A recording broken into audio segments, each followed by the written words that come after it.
ответ? Я когда приехал в Молдову, я основал киностудию «Сербезфильм». Я был первым энтузиастом в этой команде. И потом вокруг себя потихоньку начал сколачивать большую команду. Это были и операторы, сценарист Федор Иванович Мариногу. И потихоньку многие люди подсоединялись к этому проекту.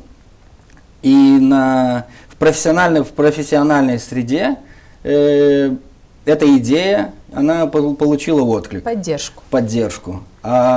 Я думаю, проблема в том, что когда я начал в 2016 году, до этого было очень много идей в Гагаузии, я это слышал, снять полнометражный художественный фильм. И все, кто озвучивал такую идею, в конечном итоге ее не реализовали. Много идей, а чьи были эти идеи? Были идеи, я уже не припомню так, но они были. И никто ее не реализовал. И когда мы начали работу над этим фильмом, над пилотной версией сначала фильма «Дюнер Джулюк», чтобы привлечь финансирование, и потом уже работали над полноценной версией, я думаю, что власти Гагаузии, возможно, не до конца поверили в то, что этот проект будет реализован. И видя какие-то первые успехи, почему-то не пошли нам навстречу.